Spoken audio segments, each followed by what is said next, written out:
I still remember the moment as if it just happened, etched into my mind with a clarity that time hasn't dulled. It was a Monday morning, the kind that promises a fresh start to the week. I was in the Innovate Incorporated employee cafeteria, a bright, modern space usually filled with the low hum of conversations and the clinking of mugs. I was carefully preparing my single-origin coffee, the aroma of the freshly ground beans a small comfort before the day truly began. I preferred the slow ritual of a hand drip. It was a moment of calm I cherished. Just as I was adding a careful pour of hot water, Ethan, the new CEO and son of Mr. Albright, the company's founder, strode in. He was impeccably dressed in a ridiculously expensive suit that seemed more about display than function, already talking loudly on his phone. His voice echoing through the relatively quiet cafeteria. Several colleagues glanced up, their expressions ranging from curiosity to mild annoyance. He didn't greet anyone, his eyes scanning the room as if he owned every molecule of air within it. Then, his gaze landed on me. He ended his call abruptly and, with an arrogant jerk of his chin, barked across the room. "Hey, you. Clara, right?" His tone was dismissive, as if addressing an underling he couldn't quite be bothered to remember. "I need to see you in my office. Now." It wasn't a request, it was a summons, delivered with the subtlety of a sledgehammer. A few coworkers nearby subtly raised their eyebrows at his sheer audacity. I took a slow breath, forcing down the immediate irritation that rose in my chest. "Yes, I'm Clara," I replied, my voice carefully neutral, betraying none of the turmoil his entrance had caused. "What can I do for you, Ethan?" I made sure to use his first name, a small act of defiance against his blatant disrespect. He just gestured impatiently towards his office, a grand, overly decorated space on the top floor. I had been with Innovate Incorporated for nearly 11 years, a significant portion of my professional life. In that time, I had poured my heart and soul into this company, especially after my divorce. Needing to prove to myself and everyone else that I could provide for my son on my own. I had built the client services department from a fledgling idea into a robust, high-performing team. I had personally negotiated over 100 contracts, big and small, each one a testament to my dedication. I had trained most of the talented individuals who now formed the backbone of our client relations, many of whom I considered friends. I'd earned my master's in communications through scholarships and sheer hard work, and I'd climbed the ladder here through grit and results.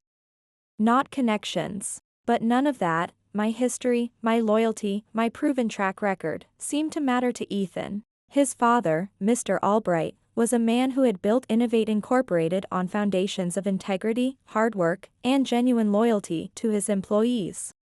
He was old school, but fair. Ethan, it seemed, had inherited the CEO title, but none of his father's character. He apparently thought the position granted him the right to play God, to treat people as disposable pawns in his ill-conceived corporate game. I followed him down the hallway, the expensive, plush carpet muffling my footsteps, trying to shake off the knot of tension tightening in my chest. A familiar feeling for any single mother juggling a demanding career and a child who depended solely on her. He didn't even bother to sit down when we reached his ostentatiously large office, a room that screamed new money and insecurity. He remained standing, leaning against his massive mahogany desk, a smirk playing on his lips. He gestured vaguely towards a thick file on his desk, my performance reviews, my meticulously documented achievements over the past decade. A file I myself had updated and submitted. He didn't even glance at it. Instead, pushing it aside with a flick of his wrist as if it were an annoying piece of trash. "Your department, it's just not cutting it lately, you know," he began, his voice dripping with a casual disdain that made my skin crawl. "And you, specifically, Clara, your style is just, well, old-fashioned. Stale." He waved a dismissive hand. "This company needs a refresh, a younger vibe. We're moving in a new direction." He paused, letting his words hang in the air, clearly enjoying the power he wielded. "So, sorry, but it's game over for you. Effective immediately." He delivered the words with the same nonchalance someone might use to discuss changing their lunch order. "The official reason is restructuring for brand image enhancement and personnel adjustments to align with our new, dynamic vision. Your approach." frankly, is considered obsolete. I blinked, a wave of disbelief washing over me. For a moment, I thought it had to be some kind of incredibly twisted, unfunny joke. A prank, perhaps, to test the new CEO's authority, though in appallingly bad taste. Excuse me? I managed, my voice barely a whisper, yet laced with an icy edge I couldn't entirely suppress. You heard me, he replied, casually flipping through a stack of glossy brochures on his desk, as if he were browsing a catalog. Completely indifferent to the bomb he had just dropped. You can collect your personal items from your desk and leave. Security will escort you out. I stared at him, utterly stunned. My heart began to pound in my ears, a frantic drumbeat against the sudden, suffocating silence of the room. A torrent of emotions surged through me, outrage, confusion, a burning desire to shout, to list my accomplishments, to demand a real explanation. A shred of human decency. I wanted to tell him about the late nights, the weekends sacrificed, the holidays worked.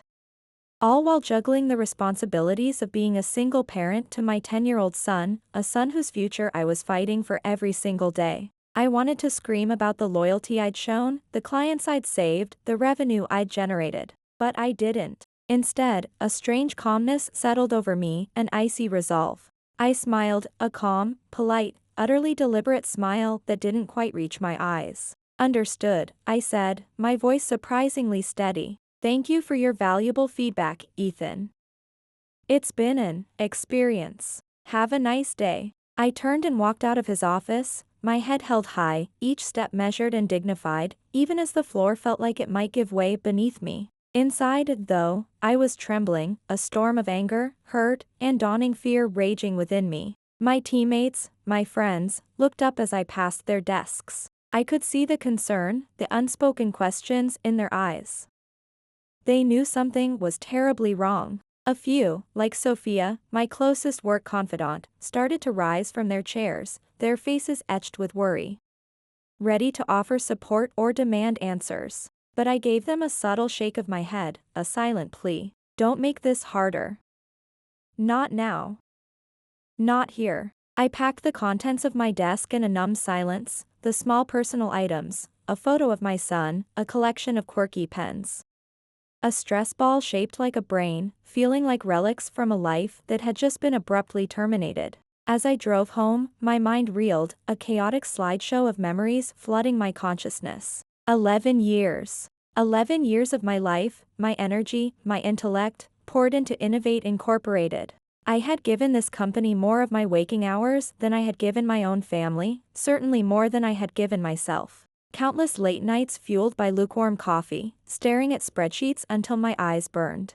Holidays spent finalizing presentations instead of with my son. Taking urgent client calls while trying to choke back tears in the raw aftermath of my divorce, needing this job, this stability, more than ever. I had given them everything I had, my loyalty, my skills, my unwavering commitment. And now, I was dismissed with less consideration than one would give to discarding an old, broken chair. Like I was nothing. A nobody. But as the initial shock began to subside, something other than pure anger started to surface. I wasn't consumed by rage, not yet. Instead, a cold, persistent curiosity began to take root. Why? Why fire me, one of their most senior and consistently high-performing account executives, with such brutal, careless efficiency? Why now? That single, insistent question haunted me throughout the sleepless night that followed. I tossed and turned, my mind racing, replaying Ethan's smug, dismissive face, his casual cruelty. Something about the way he had delivered the news, so utterly confident, so devoid of any human empathy, so reckless, didn't sit right with me. It felt off, too easy, too clean. The timing was also incredibly strange, almost suspiciously so. We were on the very cusp of finalizing one of Innovate Incorporated's largest and most complex contracts in years, the Zara project. It was a deal I had personally spearheaded, investing 6 intensive months of meticulous preparation, negotiation, and relationship building. I knew the client, Zara Telecom, a major Middle Eastern conglomerate, inside and out. I understood their cultural nuances, their business etiquette, their C-suite's personalities. I'd even learned basic Arabic to facilitate smoother communication. I had even booked the final review meeting and signing ceremony for that very Friday.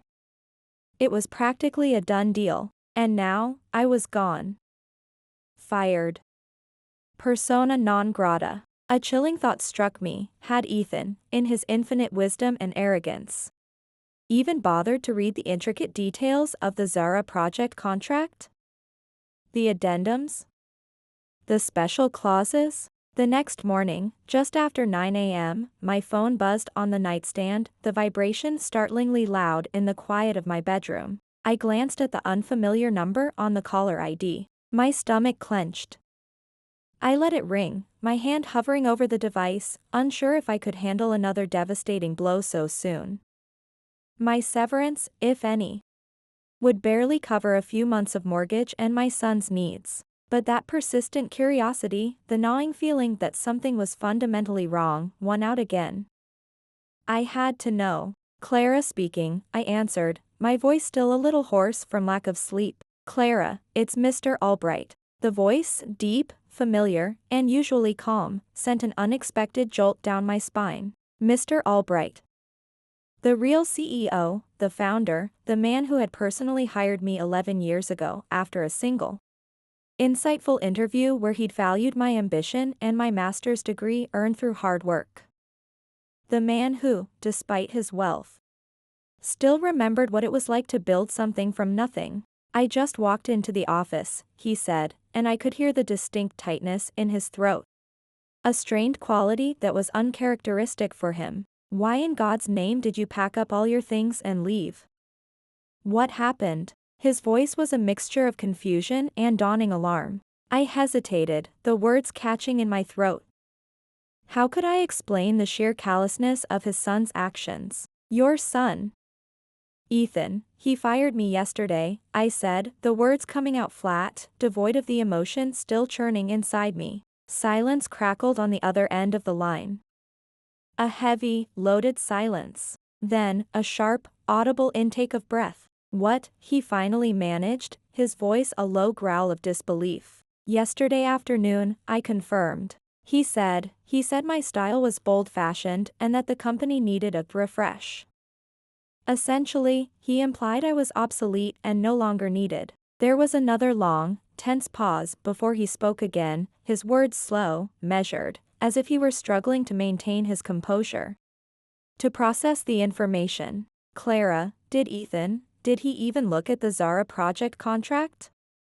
The actual, full contract with all its appendices? I furrowed my brows, a flicker of unease turning into a dawning sense of something else. What do you mean, Mr. Albright? He's supposed to be finalizing the Zara project with Mr. Khan and his team today, isn't he? Mr. Albright's voice was rising in pitch. Urgency lacing his tone. The meeting is scheduled for 11 a.m. Yes, I confirmed. We were scheduled to meet them at 11. I set it up myself. Jesus Christ, he exploded, the exclamation sharp and angry. I could hear the distinct sound of papers rustling frantically in the background, then a loud, resonant thud. As if he'd slammed his fist or a heavy object onto his desk. Clara, your employment agreement, and more importantly, the Zara project contract itself, has a very specific clause, he said. His voice now laced with a grim urgency. It's a clause I personally insisted on after the Zenith Wireless fiasco a few years back, a disaster that nearly cost us dearly. My mind raced back to that chaotic period. The Zenith fiasco. I remembered it vividly. You're not just the lead senior account executive on this. Clara, you are designated as the sole authorized negotiator and signatory for Innovate Incorporated regarding all matters related to the Zara project. I froze, the phone pressed hard against my ear, his words sinking in with an almost physical impact. My son's worried face flashed before my eyes, the fear of not being able to provide for him, and then, this. He cannot close that deal without you, Clara, Mr. Albright continued, his voice grim. Not legally, not ethically, and frankly, not even practically given your relationship with Mr. Khan and your understanding of the cultural sensitivities involved. Ethan mentioned something about using AI translation for the Arabic negotiations. Can you believe the audacity? He let out a frustrated groan. That contract, that multi-million-dollar project, will fall apart completely unless you are there, in that room, leading the final discussions and signing on behalf of Innovate Incorporated. A slow, burning realization began to spread through my chest, a warmth that had nothing to do with anger and everything to do with dawning incredulous understanding. He hadn't read it. Ethan, in his arrogant rush to assert his newfound power, in his haste to dismiss me as obsolete, hadn't bothered to read the critical, legally binding documents. He had no idea what catastrophic blunder he had just committed. And that's when something inside me shifted, fundamentally and irrevocably. The sting of betrayal, the humiliation, the fear for my son's future, it all still hurt, yes, a dull ache deep in my core. But now, overlaying those raw emotions, I felt something else entirely, something unexpected and powerful: control. He had pulled the trigger, metaphorically speaking, far too quickly, too recklessly. And now, the barrel of that gun was pointing directly back at himself.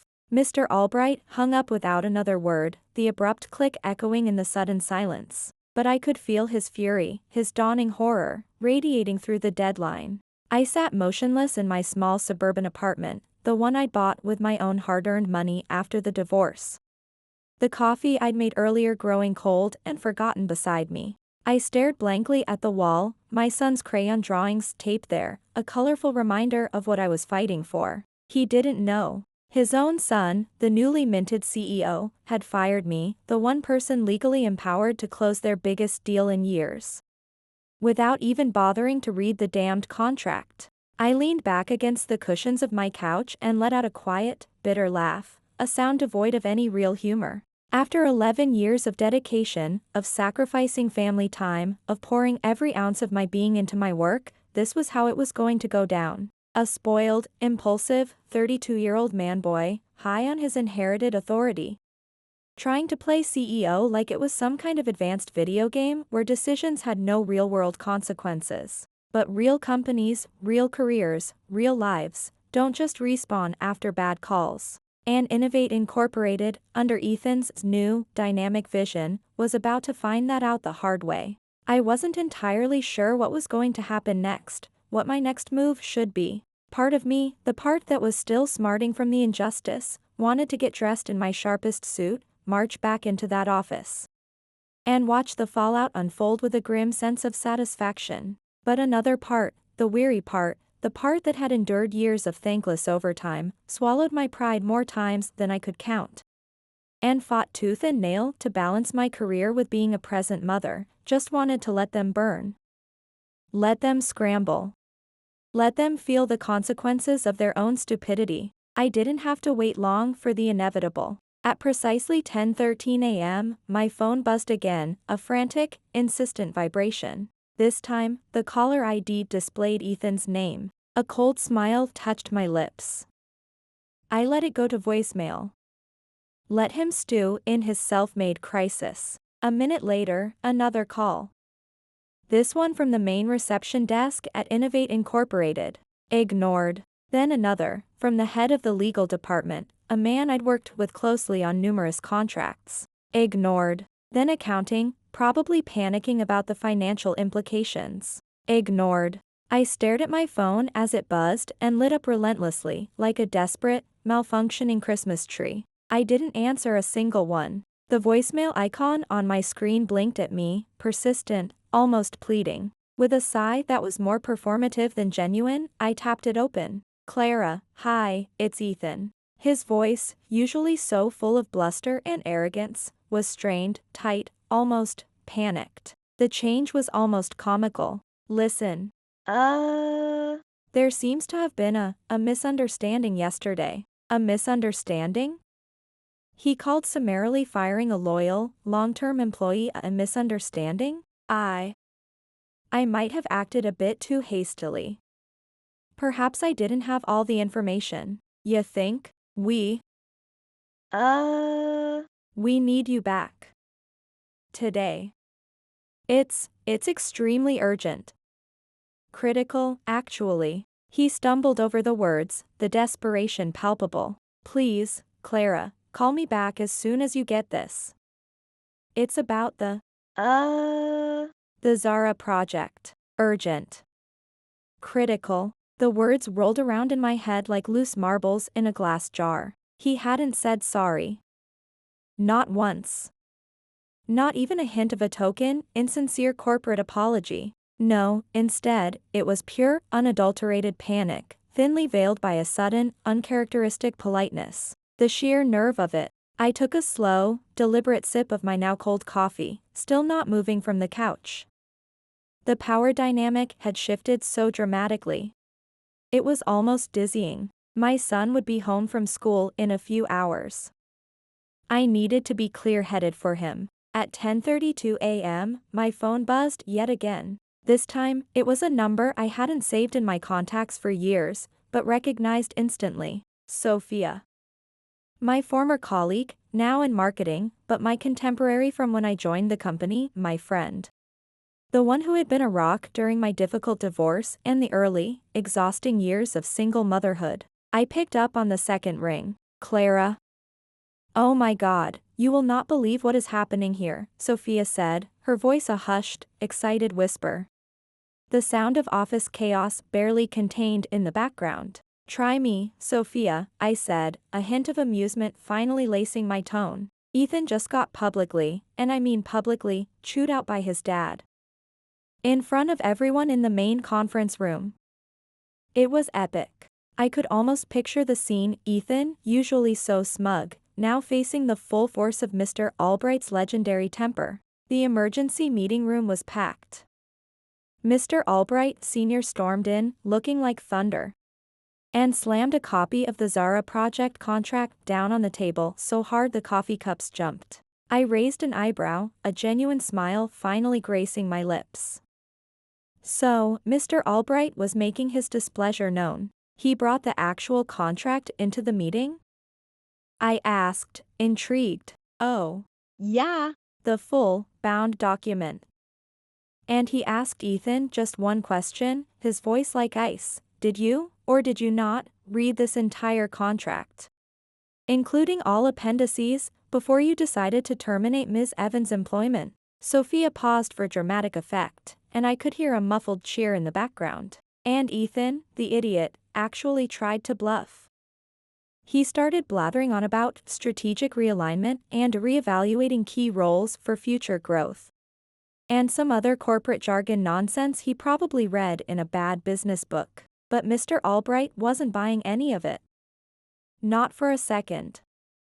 He flipped straight to that specific clause, Clara, the one you always highlighted in bright yellow during internal reviews, the one that explicitly states you are the sole, indispensable negotiator and signatory on the Zara Telecom account. That clause was put in there for a very specific, very important reason, I murmured, more to myself than to Sophia. After the Zenith Wireless fiasco, Mr. Albright had sworn to never again be caught unprepared in a high-stakes negotiation. I know. Sophia exclaimed. Everyone who's been here longer than 5 minutes knows that. Everyone, apparently, except our brilliant new CEO. She paused again, and I could hear more distinct office murmurs, a buzz of excitement and disbelief. Clara, you should have seen his face. He went pale, like ghost pale. Utterly sheet white. I think it finally dawned on him. In that very public moment, that he is the sole reason the multi-million-dollar Zara project is about to go up in flames. I exhaled slowly, a deep, cleansing breath. It was a petty satisfaction, perhaps, but a satisfying one nonetheless. And what did Mr. Albright say then? I asked, keeping my voice even. He told him, and I quote, if this Zara deal falls through because of your monumental incompetence, Ethan, then your newly acquired position in this company becomes immediately and irrevocably negotiable. I let out a breath I hadn't even realized I was holding. There it was, the first significant crack in Ethan's meticulously constructed armor of arrogance and entitlement. I don't know what you're planning, Clara, Sophia added, her voice now a mix of admiration and concern, but whatever it is, You have all the cards now. All of them. Play them wisely, my friend. I ended the call with a soft, "Thank you, Sophia, for everything." Then I stood up and walked over to my living room window, looking out at the familiar skyline of downtown. The city sprawling beneath a clear blue sky. The skyline was quiet, still, seemingly indifferent to the human chaos unfolding within its steel and glass towers. I always found a strange sort of comfort in that, the city's stoic permanence, its relentless, ongoing hum, a reminder that life and business goes on, regardless of individual dramas. At 11:15 a.m., another message pinged on my phone. This time, a direct text from Mr. Albright himself. "Clara, I am sincerely and profoundly sorry for what happened yesterday. It was a grave error in judgment on my part, and an unacceptable abuse of authority on Ethan's. I misjudged the situation, and I misjudged my son's readiness for this level of responsibility. Please, I implore you, come into the office. Not just for the Zara deal, which is obviously critical, but so we can talk privately. And I can try to make amends for this mess." It was tempting, so tempting, to just say yes, to walk back in there and fix everything, to be the hero. But I wasn't ready to just waltz back into Innovate Incorporated as if nothing had happened. As if my 11 years of loyalty hadn't been casually tossed aside like yesterday's garbage. Not yet. Ethan's egregious mistake, his blatant disrespect, wasn't just about a single contract, no matter how lucrative. It was about fundamental respect, about professional integrity, about trust. And about the countless years of my life I had dedicated to that company, years that couldn't be magically erased or adequately compensated for by a few panicked phone calls and a seat at a high-stakes negotiation table. My son deserved a mother who stood up for herself, who knew her worth. Still, something stirred inside me, a sense of professional obligation mixed with a steely determination. I wasn't a petty person by nature, I didn't crave revenge for its own sake. But I wasn't weak either. I wouldn't be a doormat. I didn't want revenge, I wanted accountability. I wanted justice. And I wanted to ensure this could never happen again, to me. Or to anyone else at Innovate Incorporated. I picked up my phone and, after a moment of careful consideration, finally responded to Mr. Albright, not with a call, but with a concise, carefully worded text message. "Mr. Albright, I will consider returning to Innovate Incorporated to finalize the Zara project, but only under certain, very specific, non-negotiable conditions. These conditions include, but are not limited to, a significant special completion bonus for the Zara project, equivalent to 50% of my annual salary, post-tax. Furthermore, I require the company to cover the full entrance fee and first-year tuition fees for my son's preferred private school, a goal I have been working towards for years. Additionally, I expect a formal, public apology from Ethan regarding yesterday's events, to be delivered via company-wide email and at the next all-hands morning briefing. And finally, I require an unequivocal, written guarantee that Ethan will have no further undue interference in my work or my department moving forward. I would like to discuss these terms with you directly, Mr. Albright, before I agree to come to the office." I took a deep breath and hit send. The ball was now firmly in his court. Then, I walked into my bedroom, changed out of my pajamas, and began to meticulously prepare myself, both mentally and physically, for whatever came next. I chose my most professional, powerful suit. By the time I arrived at the Innovate Incorporated headquarters, it was just past noon. The lunch rush was in full swing. I deliberately didn't use the employee entrance at the back. Instead, I walked with measured confidence through the main lobby, a grand, marble-floored space, like an important guest, a high-value consultant. It was a calculated move, one I knew would draw maximum attention and send a clear message. Everyone in this building knew I had been unceremoniously fired just the day before. My return now, under these circumstances, was far more than just a quiet comeback. It was a statement. A declaration of my value. The receptionist at the main desk, a young woman named Sarah whom I'd always been kind to, stood up abruptly the moment she saw me. Her eyes wide with a mixture of shock and dawning understanding. "Ms. Evans?" Clara, she stammered, fumbling with her headset. Oh. Mr. Albright Sr. is expecting you. He said to send you up immediately. Right this way, please. Her voice was a little shaky, as I followed her down the familiar, hushed corridors towards the executive wing.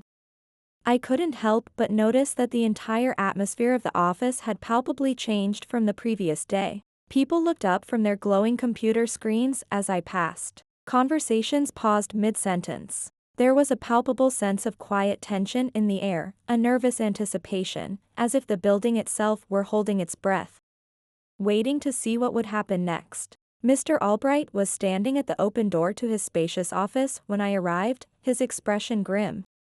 Lines of worry etched deeply around his eyes and mouth. He wasn't smiling. He looked tired, older than his 65 years. Clara, he said, his voice heavy, nodding curtly. Thank you for coming in. I appreciate it more than you know. I nodded back, maintaining a professional, composed demeanor, but I didn't extend my hand for a handshake. Not yet. He stepped aside, gesturing for me to enter his office. It was quiet for a long moment as I took a seat in one of the plush leather chairs opposite his massive, imposing oak desk. The very desk from which his son had so casually dismissed me. Mr. Albright closed the door behind him, then leaned against it for a moment, letting out a long, weary sigh that seemed to carry the weight of the world. I made a mistake, Clara, he began, his voice low, gravelly with regret. A monumental one. I gave my son, Ethan, far too much authority, far too soon. I pushed him too hard, perhaps. He ran a hand through his thinning gray hair. I wanted him to prove himself, to learn the ropes, to step up and become a leader. But I never, in my wildest nightmares, expected him to start burning down vital bridges before he even learned the first thing about how to build them. I remained silent, my expression unreadable, letting him speak, letting him absorb the full impact of his son's recklessness. He walked heavily to his chair and sat down, the leather groaning under his weight. His voice softened, taking on a more personal, almost pleading tone. What Ethan did to you yesterday, Clara, was completely unprofessional, profoundly disrespectful, and frankly, it has jeopardized a critical deal. The Zara project that we have worked tirelessly for over half a year to secure. A deal that you worked tirelessly to secure. I nodded slowly, deliberately. Yes, Mr. Albright, I said, my voice calm but firm. It certainly did. I reread the entire Zara project contract again this morning, every single word, every clause, every appendix, he continued. His gaze fixed on mine. You were explicitly, and for very good reasons, given full and sole autonomy over the Zara Telecom account negotiation and execution. That was my directive. Legally, Mr. Khan and Zara Telecom will not, and cannot, recognize anyone else as the official representative of Innovate Incorporated during these final, critical negotiations. He specifically requested your continued involvement after your stellar preliminary work. That exclusivity clause, as you know, was put in place with your input after the Zenith Wireless fiasco. To prevent exactly this kind of internal bungling on high-stakes deals. I remember the Zenith fiasco very well, Mr. Albright, I said, my voice quiet but carrying weight. It was a painful lesson for all of us. So do I, he said, his voice barely a whisper. And I also remember that I was the one who stayed late for weeks, picking up the pieces, smoothing ruffled feathers, and managing the extensive fallout from that particular disaster. His eyes, usually so sharp and decisive, met mine, and I saw a flicker of shame, of deep regret in them. You didn't deserve what happened yesterday, Clara, he said, his voice filled with a sincerity that seemed genuine. No one deserves that kind of treatment, especially not someone who has given as much to this company as you have. And so, I would like to formally offer you your job back, your position as senior account executive, with your full salary, benefits, and seniority reinstated, effective immediately. And, of course, with full, undisputed authority to finalize the Zara project. Whatever conditions you need, Clara, whatever it takes to make this right, we will make them work. Within reason, of course. There was genuine sincerity in his tone, and a heavy dose of regret as well. I could see he was a father torn. But also a CEO desperate to save his company from his son's folly. But this wasn't just about the deal anymore, or even just about my job. It was about leadership, about accountability, about basic human dignity, and about the kind of company Innovate Incorporated wanted to be. I will return to finalize the Zara project, Mr. Albright, I said, my voice steady and resolute. However, as I stated in my message, my return is contingent upon the conditions I outlined. I want everything in writing, a revised employment contract reflecting my reinstated status and the agreed-upon terms, including the special bonus and the funds for my son's schooling.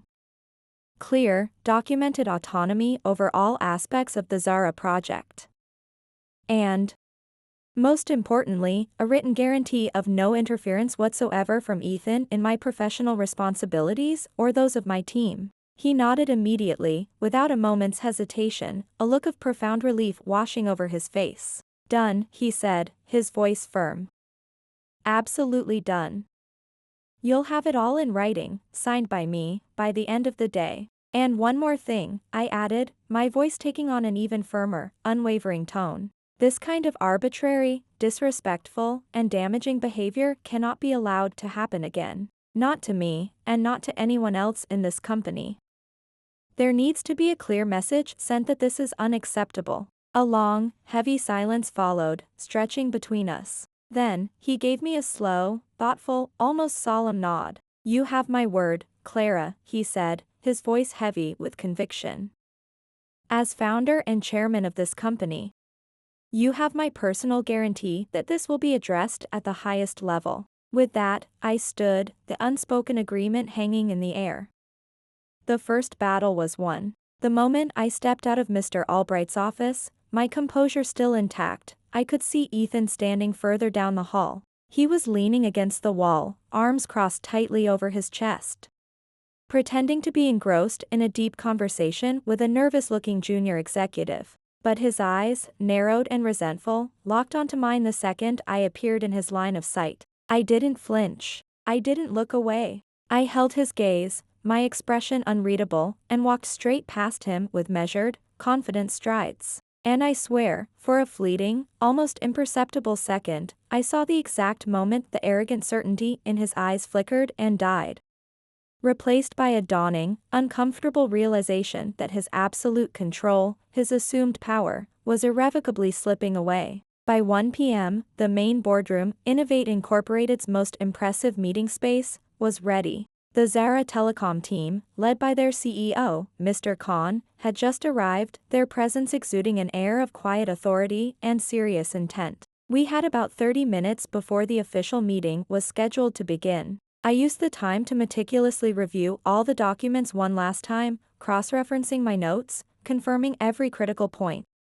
Every nuanced phrase that we had painstakingly negotiated over the past months. Their CEO, Mr. Khan, was a sharp, no-nonsense businessman with incredibly keen instincts and a reputation for valuing trust and cultural respect above all else. Any hint of internal disorganization, any whiff of disrespect or incompetence from the Innovate Incorporated side, would send him and his lucrative deal running for the hills, and rightly so. As I carefully placed the beautifully printed Arabic translation of the final contract terms onto the polished mahogany table, a detail I knew Mr. Khan would appreciate, I caught sight of Ethan out of the corner of my eye. He was pacing agitatedly outside the glass walls of the meeting room, like a caged, frustrated animal, his expensive suit looking rumpled, his usual composure completely gone. Mr. Albright, ever watchful, stepped out of the boardroom to intercept him. Their muffled voices, though indistinct, quickly escalated in tone and intensity. Then, suddenly, Mr. Albright's hand shot up, a sharp, silencing gesture that cut Ethan off mid-sentence. Ethan's face, visible even through the frosted glass, turned a shade of crimson that clashed horribly with his silk tie. He looked over his father's shoulder, his eyes finding mine, and his expression was a toxic, volatile mixture of impotent rage, bitter resentment, and profound humiliation. Then, he turned on his heel and stalked away, disappearing down the corridor. That was the last time I saw him that day. His reign, however brief, was clearly imploding. At 1:30 p.m. sharp, Mr. Khan entered the boardroom with his key aides, a distinguished group of men and women. I greeted him warmly, first in English, and then with a traditional Arabic greeting. A phrase I had practiced to ensure correct pronunciation and intonation. His eyes, usually so stern and assessing, lit up with genuine surprise and pleasure. He smiled, a rare and welcome gesture from him. Ah. Ms. Evans, he said, his voice warm and appreciative as he responded in perfect English. You remembered. Your attention to detail and respect for our customs continues to impress. Respect, Mr. Khan, I replied smoothly, goes a long way in building strong and lasting partnerships. The meeting began. And it went flawlessly. Every question was answered, every concern addressed, every clause clarified with professionalism and mutual respect. My months of preparation. My deep understanding of their needs paid off. 2 hours later, after careful review and a final, cordial discussion, we shook hands across the table. And the multi-million-dollar Zara project contract was officially signed. After Mr. Khan and his delegation had departed, their faces showing clear satisfaction, Mr. Albright approached me again. The tension visibly draining from his shoulders. This time, his face showed genuine, unadulterated relief, and something akin to gratitude. Clara, you saved us, he said, his voice filled with emotion. You truly saved this company today. And I owe you far more than just an apology and a bonus. You owe your company a true leader, Mr. Albright, I replied, my voice quiet but firm, meeting his gaze directly. One who understands the critical difference between wielding power and shouldering responsibility. One who values integrity and people above ego. He didn't argue. He simply nodded, a look of weary understanding in his eyes. Later that evening, as I walked to my car in the now darkened employee parking lot, the immense tension I had carried for the past 48 excruciating hours finally began to lift, like a heavy cloak slipping from my shoulders. I had walked back into Innovate Incorporated that morning not just as a reinstated employee, but as someone who finally, unequivocally, understood her own value and had demanded that it be recognized and respected. But even as a sense of quiet triumph settled in, I also knew, with a certainty born of experience, that this wasn't truly over. Ethan might have been silenced and sidelined today, humiliated in front of his father and the company. But men like him, men with fragile egos and an unearned sense of entitlement, don't just disappear quietly into the night. They retreat, they regroup, and then, when you least expect it, they retaliate. By the following week, the successful signing of the Zara project had made headlines in Adweek and TechCrunch, the leading industry newsletters. Innovate Incorporated scores major international partnership, a breakthrough in cross-border negotiations, one headline blared. Company secures historic partnership with Middle Eastern telecom giant Zara Telecom through tailored strategy and multilingual leadership.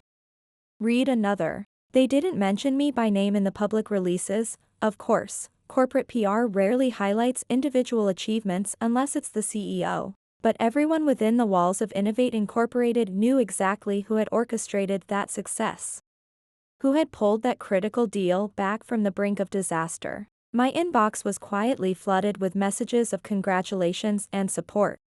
Discreet internal emails from colleagues and staff members who had remained prudently silent during the initial storm but were now eager to express their admiration. Some were from junior employees I had mentored years ago, now finding their own footing in the company. Others were from senior managers who had, in the past, often ignored my contributions in meetings but now suddenly praised my exceptional leadership under extreme pressure. I appreciated their words, their belated recognition, but I wasn't naive. I knew how quickly alliances and allegiances can shift in the corporate world when the prevailing winds change direction. The general mood around the Innovate Incorporated office had undeniably lightened.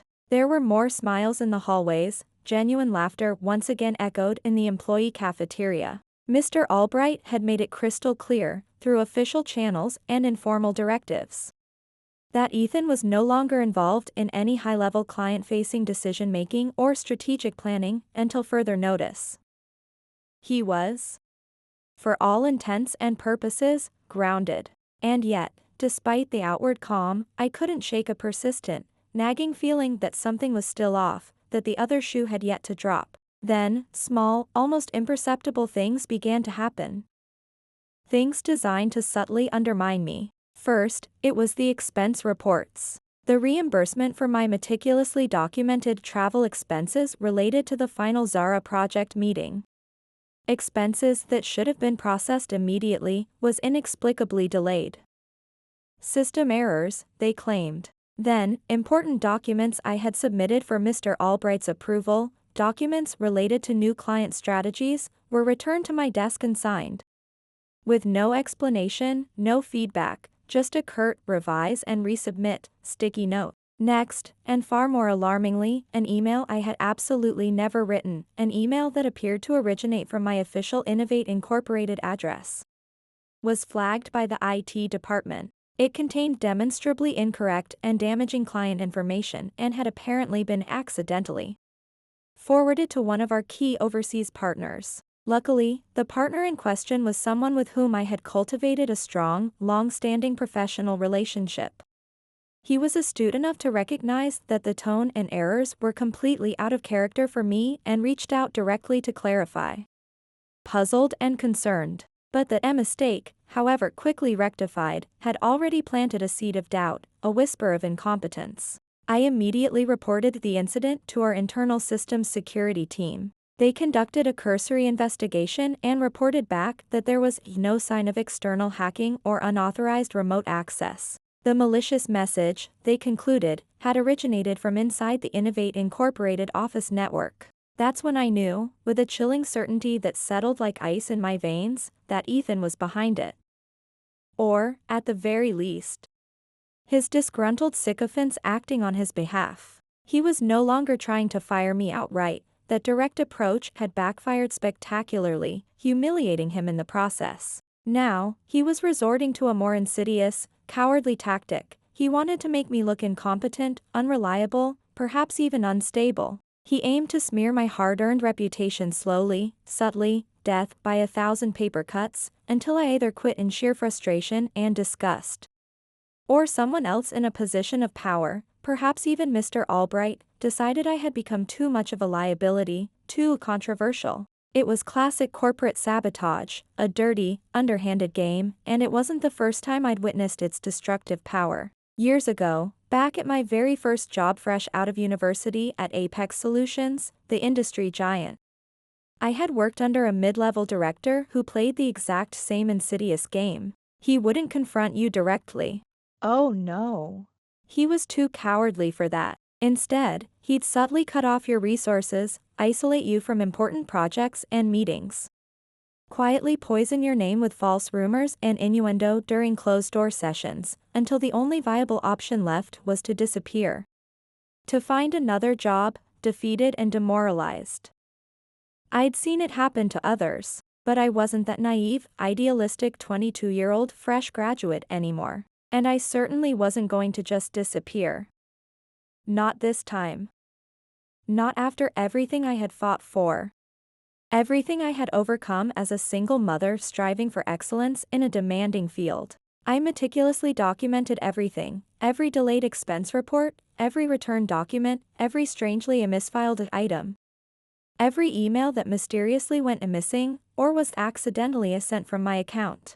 I had learned the hard way, through painful experience and observation, that a clear, undeniable paper trail is infinitely more powerful than raw emotion or verbal accusations in environments like this. I even started keeping a private, encrypted notebook on my personal laptop, logging specific times, dates, conversations, and any unusual occurrences, just in case things escalated further.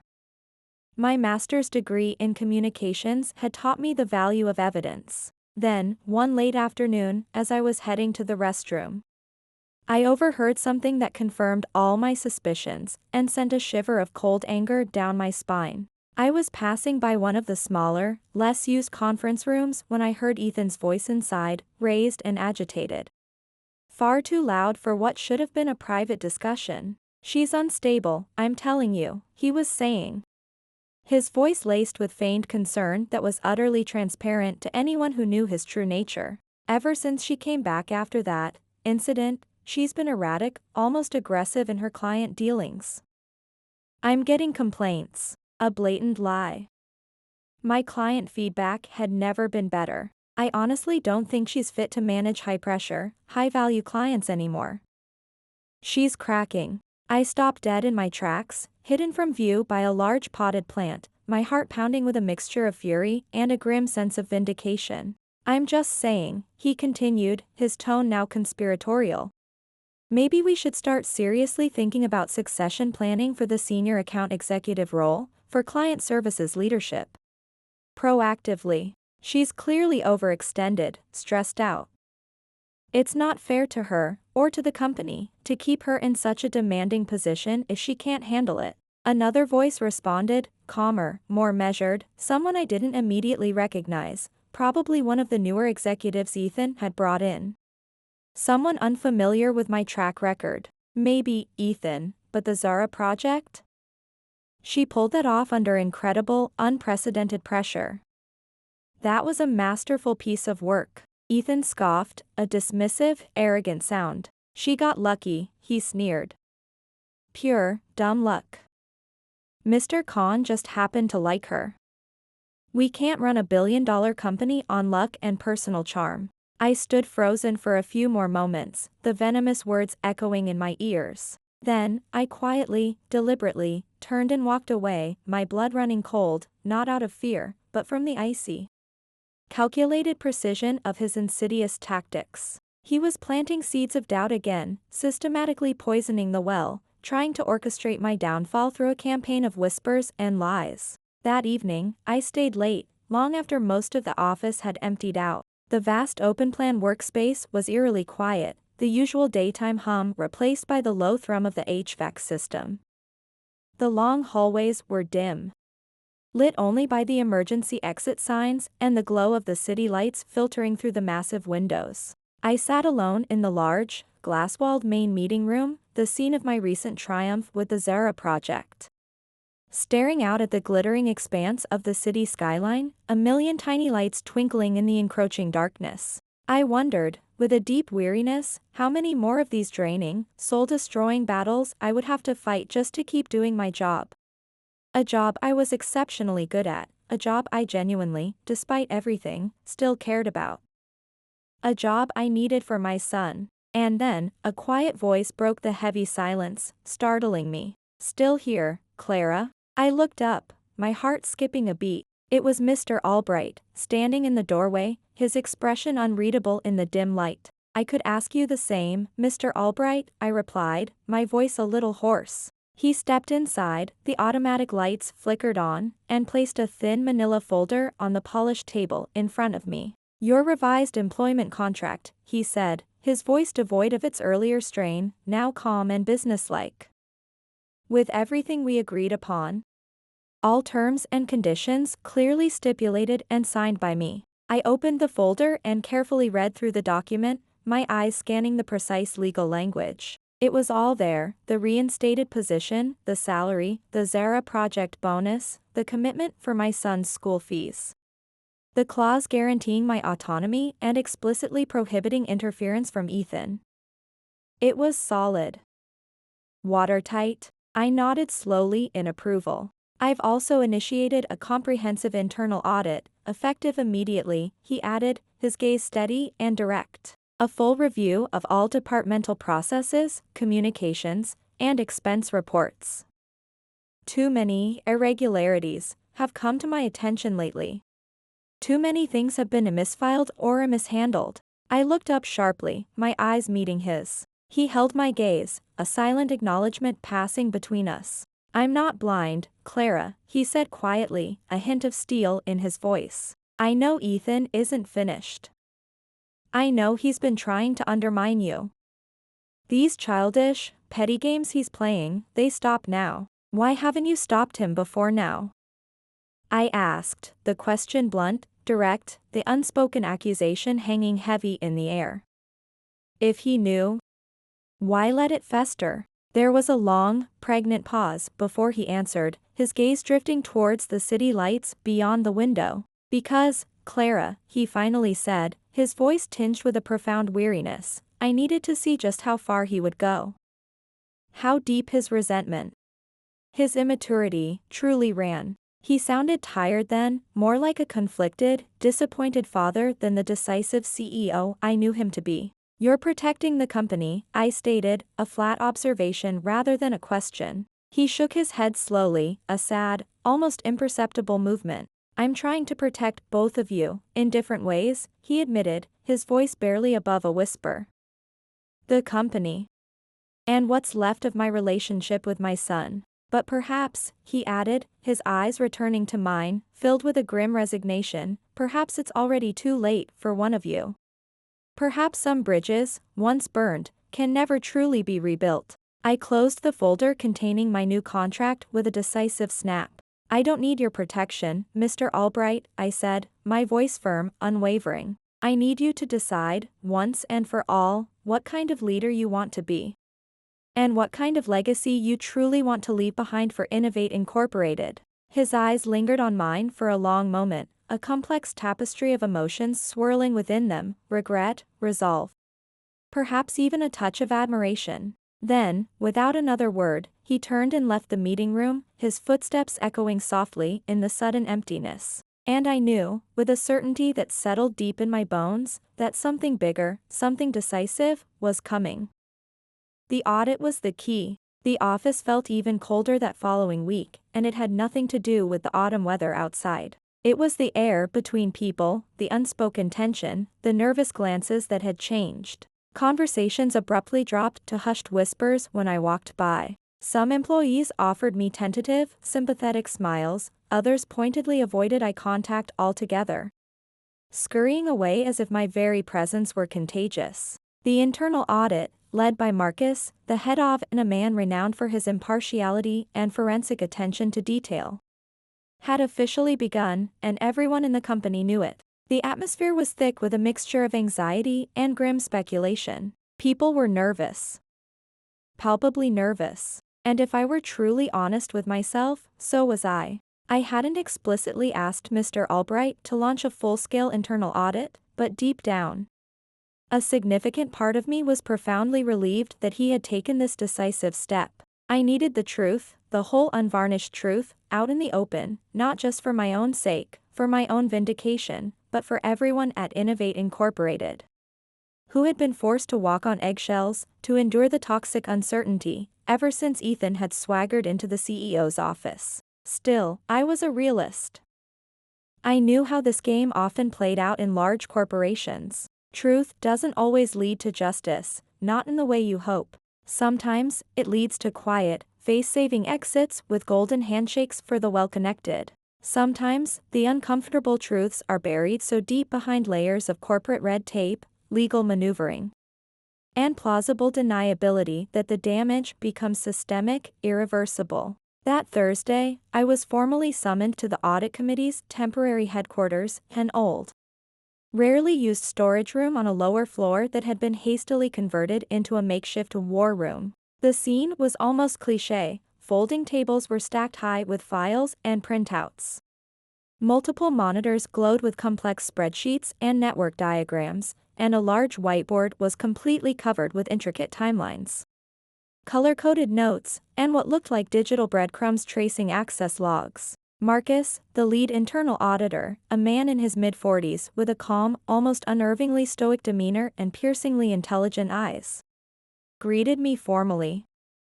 He was ex-Big Four Audit, a seasoned pro in fraud investigation. Ms. Evans, he said, his voice neutral, offering a brief, polite nod but no smile. He always addressed me by my former married name in professional settings, a habit I'd never corrected. Thank you for coming in.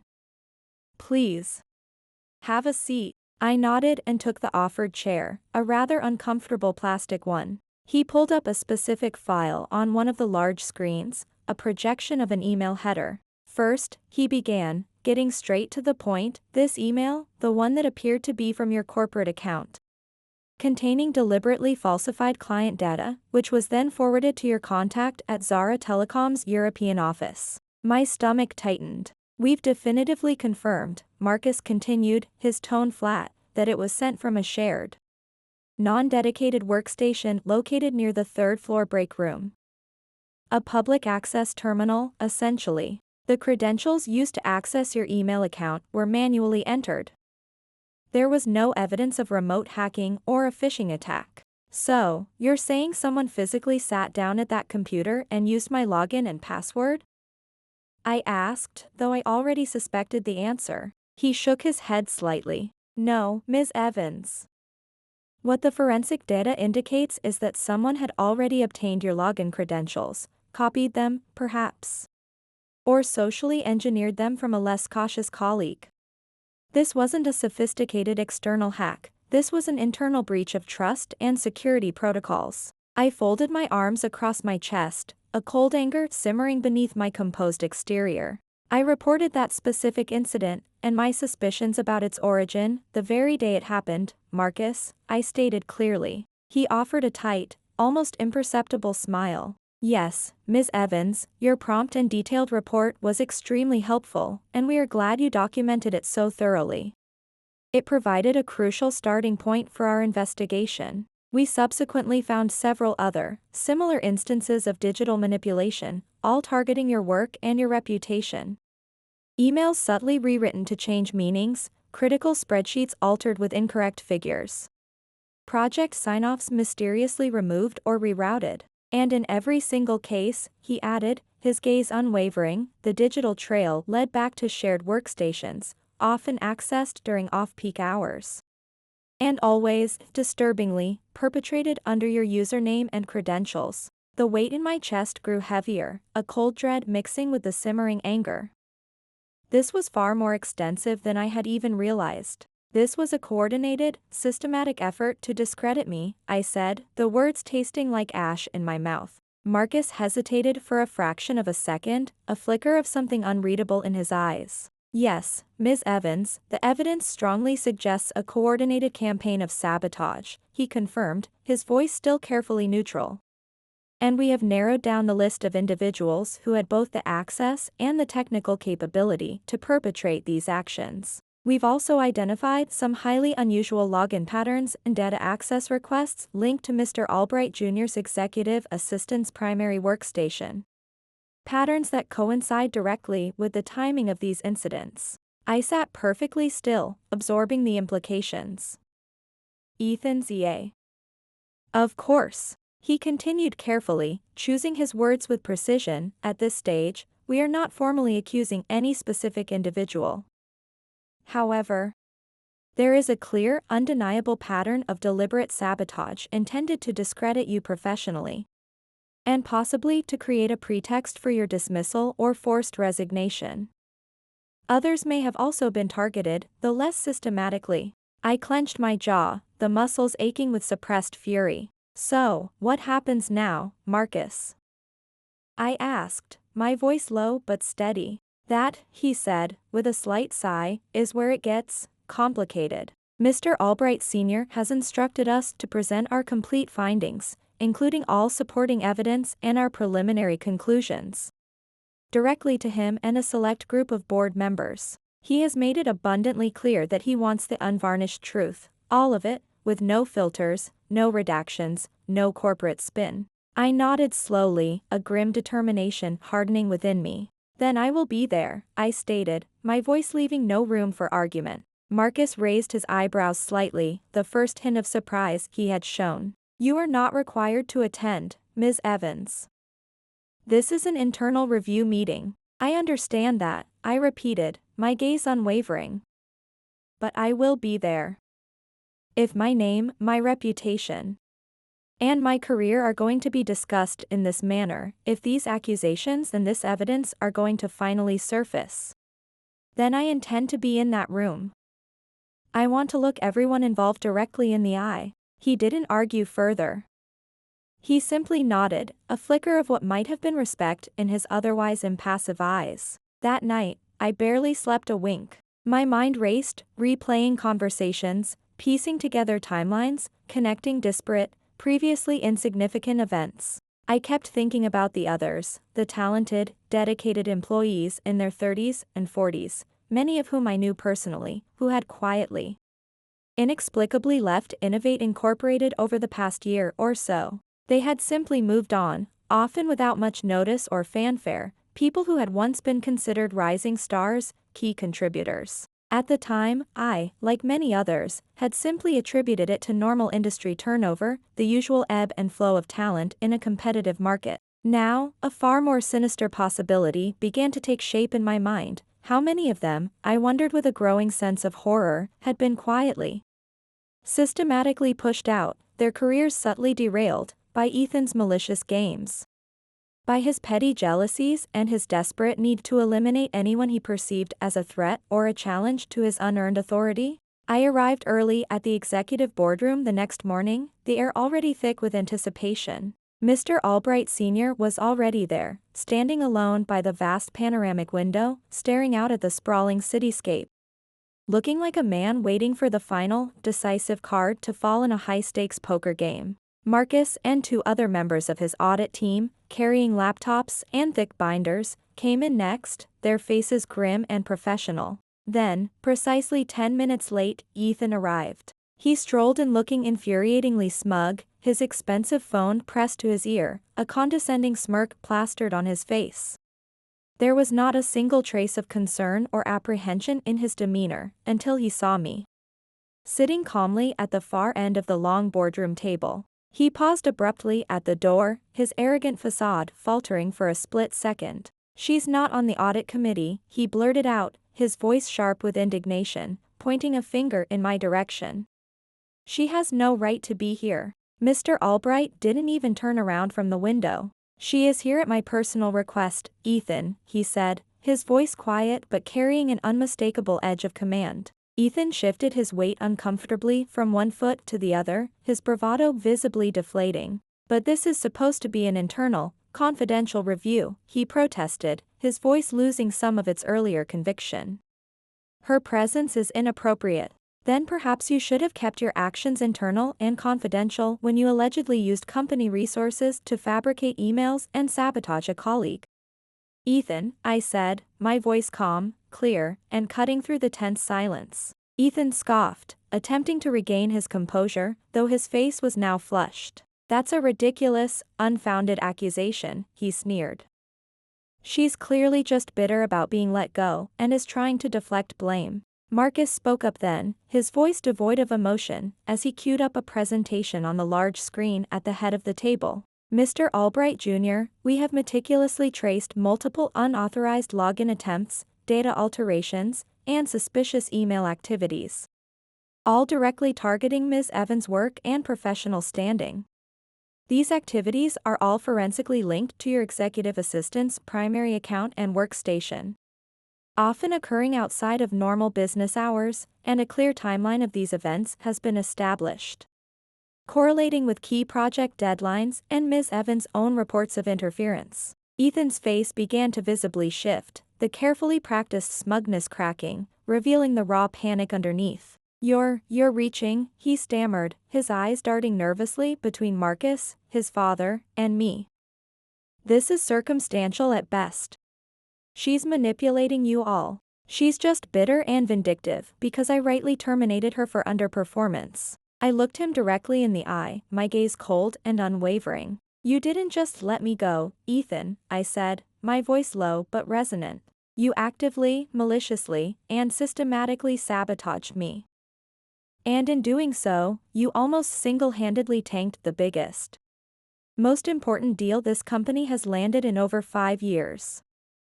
Your ego nearly cost this company millions." Mr. Albright finally turned away from the window, his face a mask of profound disappointment and icy anger. "I gave you a chance, Ethan," he said, his voice quiet, yet filled with a father's sorrow and a CEO's fury. "I gave you more than one chance to prove yourself, to learn, to grow, to become the leader I hoped you could be. And you have done nothing but abuse your position, betray my trust, and tear down the very people who are trying to build something real, something valuable here." Ethan's bravado completely crumbled then. He seemed to shrink under the weight of his father's words, his face pale, his eyes wide with a dawning, desperate fear. "Dad, this isn't what you think," he pleaded, his voice cracking. "It's a misunderstanding, I can explain." "No, Ethan," Mr. Albright cut in, his voice like a steel blade. "It's far, far worse than I ever imagined." A heavy, suffocating silence filled the room, broken only by the quiet hum of the projector. Then, Mr. Albright stood to his full height, his authority and resolve radiating through the room. "The board of directors will be reviewing this audit committee's full report and all its damning evidence this afternoon. Until then, and pending their final decision, you are suspended from all duties and responsibilities at Innovate Incorporated, effective immediately. You are to vacate your office and surrender all company property." Ethan opened his mouth to protest, to argue, to plead, but the words never came. The fight had visibly drained out of him. He looked at me one last time, his expression no longer filled with rage or arrogance, but with a stunned, hollow disbelief, as if he had finally, truly realized that none of his usual tricks, none of his manipulative games, were going to save him this time. The rules had changed. And he had lost. He turned and walked out of the boardroom in a deafening silence, a defeated man. I stayed behind, a quiet observer to the end of his brief, disastrous reign. Mr. Albright exhaled slowly, his broad shoulders visibly sagging as if a great weight had been lifted, only to be replaced by another, perhaps heavier one. "I failed him," he said, his voice raspy with emotion, speaking more to himself than to me. "As a leader, I failed to guide him. And maybe as a father, I failed him too." "You can't lead someone who steadfastly refuses to grow, Mr. Albright," I said quietly, my voice gentle but firm. "You can't force someone to accept responsibility if they are determined to avoid it. But you can still lead this company," I continued, meeting his gaze. "You still have that choice. You can choose to build a culture of integrity and respect here." He looked at me, a flicker of his old decisiveness returning to his eyes, and then he nodded, a slow, deliberate affirmation. And for the first time since this whole nightmarish ordeal began, I felt the immense weight on my own shoulders truly begin to lift, replaced by a fragile, nascent sense of hope. 2 weeks had passed since that pivotal audit committee meeting, but the impact of that morning, the ripples of its revelations, still echoed through every corridor, every department, every corner of the Innovate Incorporated building. Ethan hadn't returned. His office remained empty, a silent testament to his disgrace. The once proud, arrogant smirk he had carried like a royal badge of honor was now merely the stuff of hushed, incredulous office gossip. A cautionary tale whispered in the break room. The board of directors, armed with Marcus's meticulous and irrefutable report, had moved swiftly and decisively. The evidence was simply too strong, too detailed, too utterly damning to ignore or sweep under the rug. The systematically falsified emails, the damning login traces from shared workstations, the unexplained disappearance and alteration of critical project files, the cowardly attempt to weaponize HR complaints with fabricated accusations. All of it clearly orchestrated under Ethan's direct or indirect instruction, or perpetrated by those he had manipulated or coerced. When the final, official report was circulated to senior management, it was unequivocally clear that Ethan hadn't just tried to sabotage me, Clara Evans, a loyal and high-performing employee. In his blind arrogance and petty vindictiveness, he had actively compromised the operational integrity, the ethical standing, and the financial stability of Innovate Incorporated itself. His suspension quickly, and unsurprisingly, became a formal termination for cause. The official internal announcement, brief and devoid of salacious detail, simply cited gross breaches of ethical conduct, abuse of authority, and significant internal misconduct. There were no messy lawsuits, no damaging press releases, just a quiet, unceremonious exit through the back door of Innovate Incorporated's corporate history. But word, as it always does in such cases, spread anyway, through industry back channels, through former employees, through the ever-active grapevine of the advertising world. I had thought, perhaps naively, that I would feel a surge of triumph, of vindication, when I finally heard the official news of his dismissal. Instead, I felt a profound sense of calm. Not victorious, not vengeful, just steady. Like a ship that had weathered a violent, unexpected storm and had now, finally, sailed into calmer, sunnier waters. I could finally breathe again. Deeply and without reservation. My son's future felt secure once more. A few days later, Mr. Albright called me into his office. The atmosphere was markedly different from our last few encounters. "Close the door, Clara," he said, his voice calm, a hint of a weary smile playing on his lips. I did, a sense of anticipation fluttering in my chest. He sat at his large desk, another manila folder placed squarely in front of him, but he didn't open it immediately. "I've spent a great deal of time these past 2 weeks," he began, his gaze thoughtful and direct, reflecting on everything that's happened. On the damage done, on the lessons learned, and, most importantly, on what I want Innovate Incorporated to be, what it needs to be, moving forward. I didn't speak. I simply listened, allowing him the space to articulate his thoughts. "Clara," he continued, his voice taking on a tone of deep sincerity, "you have shown more genuine leadership, more resilience, more integrity, and more quiet courage in this past month of intense pressure and personal attack than most executives I've known show in an entire career. You protected our most important client relationship and secured a critical deal under unimaginable duress.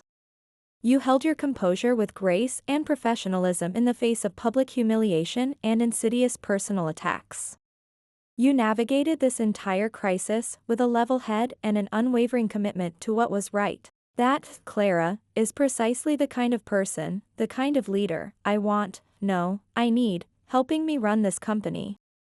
Helping me rebuild its culture from the ground up."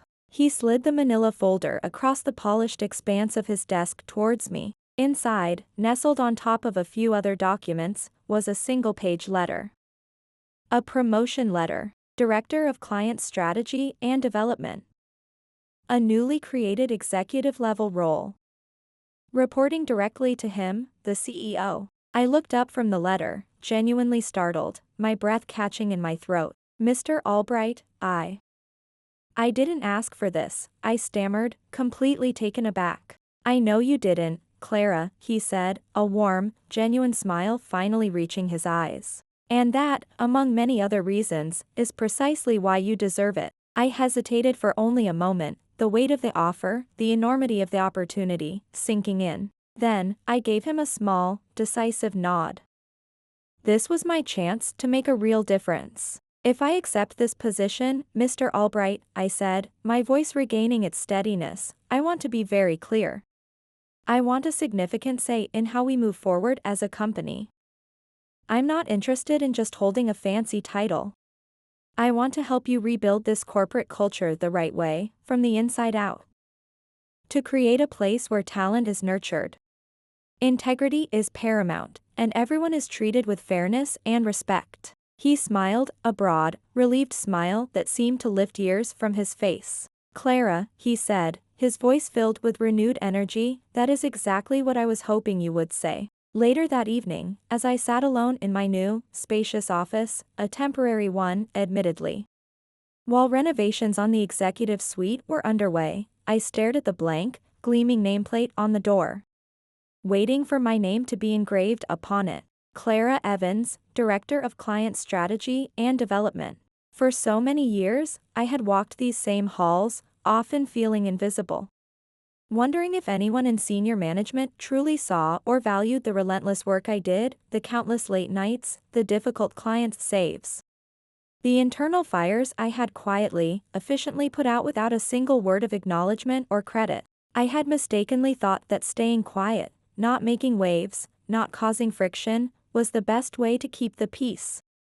To survive and advance in a sometimes unforgiving corporate world, especially as a single mother. But that silence, that reluctance to assert my own worth, had almost cost me everything. This whole ordeal, as painful and stressful as it had been, had taught me a profound lesson. It wasn't just about a contract, or a promotion, or even a career. It was about remembering, and never again forgetting, that competence is not arrogance, that speaking truth to power is not insubordination. And that professionalism combined with self-respect is not weakness, but profound strength. I had been underestimated, dismissed, and maliciously sabotaged. But I had never, not for one moment, been truly defeated. And, perhaps most importantly, I hadn't allowed myself to become bitter or jaded in the process. That, to me, was the real, enduring win. The quiet victory I would carry in my heart. In the weeks that followed, I threw myself into my new role with passion and a clear vision. I started by reshaping the client services department and implementing new company-wide communication protocols. I reopened lines of communication that had been severed by fear and mistrust under Ethan's brief, toxic tenure. I made it a priority to review the cases of, and where appropriate, reinstate talented individuals who had been unfairly pushed out or marginalized. I championed and helped create a robust, truly anonymous internal reporting system, managed by an independent third party, so that no one else at Innovate Incorporated would ever have to fear retaliation for speaking up against wrongdoing or unethical behavior. I even made a point of making time for the younger employees, the interns and junior staff who were just starting out on their own career paths. Some of them had witnessed, from the sidelines, what I had gone through, and a few had quietly, hesitantly, asked me how I had managed to stay so strong, so composed, through it all. I told them the unvarnished truth, sharing my experiences, my vulnerabilities, and the lessons I had learned. You don't always get to pick your battles in life, or in your career, I told them, often over informal coffee chats. Sometimes, the battles pick you. But you do always get to decide who you become in the middle of them. You get to choose your response, your integrity, your resilience. As for Ethan, the last I heard through the industry grapevine, he was attempting to find a position at smaller, less reputable firms out of state, but his reputation, it seemed, had well and truly caught up with him. The advertising world, for all its size, could be a surprisingly small and interconnected place. Some whispered that Mr. Albright, in a final, quiet act of complex paternal love, or perhaps pragmatic damage control for the family name, had pulled some discreet strings to ensure his son's name and Innovate Incorporated's dirty laundry weren't dragged too publicly through the mud of social media or the press. Maybe that was a father's last, complicated act of protection. Or maybe it was just good business. I didn't ask. I didn't need to know. My focus was on the future, not the past. One crisp autumn afternoon, while walking through the newly re-energized office, I passed by the large glass wall of the main boardroom. The very room that had once housed the tense, critical Zara project negotiation.